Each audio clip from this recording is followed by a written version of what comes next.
L'armée russe est la deuxième armée du monde derrière celle des États-Unis, si l'on en croit un indice qui s'appelle le Global Firepower Index, en quelque sorte le CAC 40 des militaires.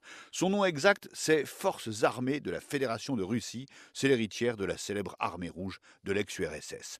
Les effectifs de l'armée russe, terre, air et marine, c'est 760 000 hommes et 2,5 millions de réservistes. Après, les Russes alignent 15 400 tanks, loin devant les Américains. En revanche, ils ont beaucoup moins d'avions que les Américains, 3 400 contre 14 000 aux États-Unis.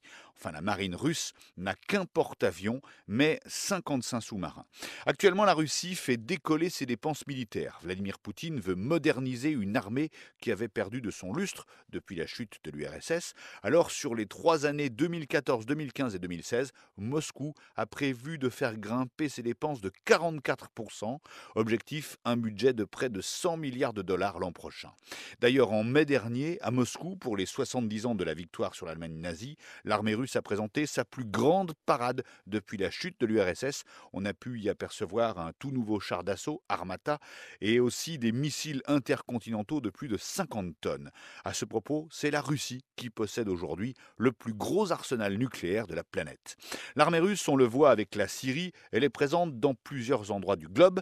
Déjà, le pays est tellement vaste qu'il possède plusieurs flottes, Baltique, Pacifique, flotte du Nord basée près de Mourmansk, flotte de la mer Noire basée à Sébastopol en Crimée, la Crimée qui a été annexée par la Russie l'an dernier lors du conflit avec l'Ukraine, et puis il y a la flotte de la Caspienne, c'est de là que sont tirés les missiles de croisière russes sur la Syrie à 1500 km de distance.